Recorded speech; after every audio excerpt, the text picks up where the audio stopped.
Welcome to the physics-based tutorials. In this video, we're going to be covering derivatives. And this video is going to give you an introduction into derivatives in physics. So we're just going to cover the basics like what is a derivative, how do we view derivatives on graphs, and we're also going to see how derivatives come into play when we're looking at some of the equations that we use in the first unit of physics, which is kinematics. So what actually is a derivative? A derivative, if you've seen this in math class before, is usually written something like this. You might see something like dx over dt, and that actually is a physics example. It's one that we use in the kinematics unit where x is the variable for position and t is the variable for time. So when we're actually trying to define derivatives, we're talking about the rate of change in one of those quantities with respect to the other.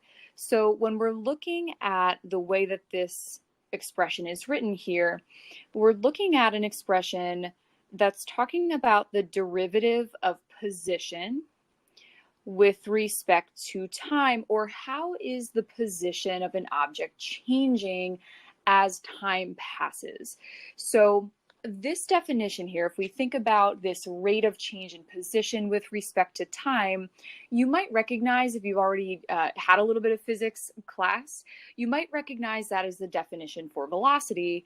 And so we define the time derivative of position as velocity. But in general, we always want to think about derivatives as the rate of change in something, some physical quantity, with respect to another physical quantity. So we'll see things like the rate of change in position with respect to time, the rate of change of velocity with respect to time. A lot of times we're looking at the rate of change in something with respect to time, but that's not the only instance where we see derivatives. There are other ones, but we're kind of just going to focus on the ones that are related to kinematics, because if we're looking at some of the later times that this applies, such as in the work and energy unit, you've already seen derivatives a lot. So we're going to start off with kinematics.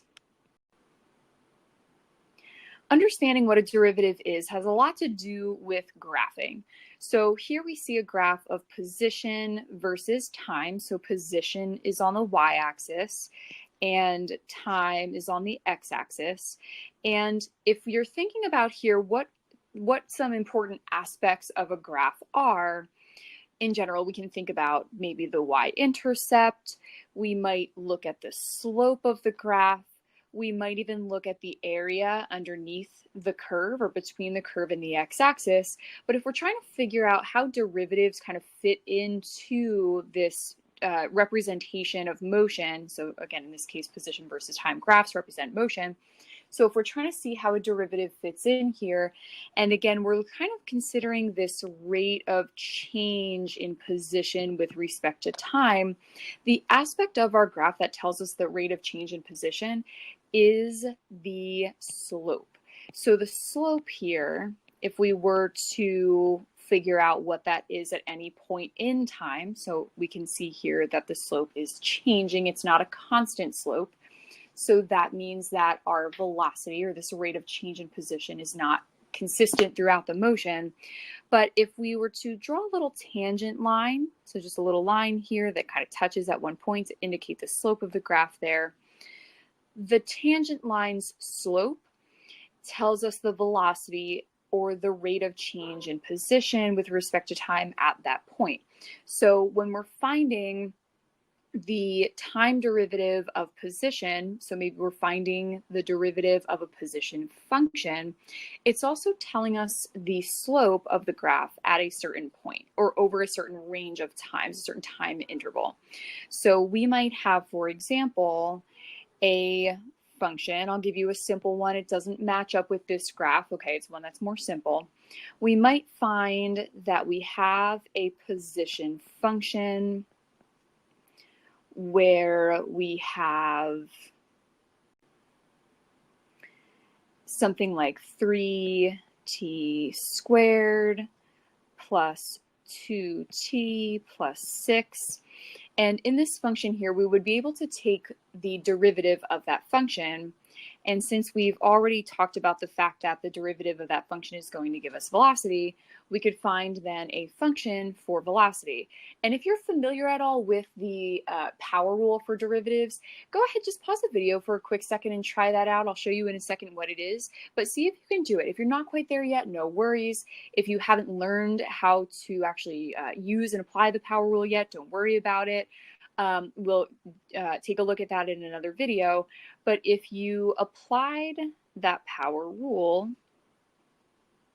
you would get a velocity function that looks like this. And this function here, the second function, is now telling us how velocity changes with respect to time. And again, if you're a little bit familiar here with some kinematics terms, you might know that the change in velocity with respect to time, or the rate of change in velocity, is the acceleration of this object. All right, so in this video, we talked a little bit about what a derivative is. So it tells us the rate of change in one quantity with respect to another. We can see derivatives on graphs by looking at the slope of a graph. And we can take the derivatives of things like position functions, or a function kind of telling us how any physical quantity changes with respect to something else. And by taking the derivative of that function, we can find a new function, or maybe even just a value for that derivative quantity. To learn more about derivatives and how we can use them, check out some of the videos linked below. They'll take you to some other instances where we use derivatives in physics.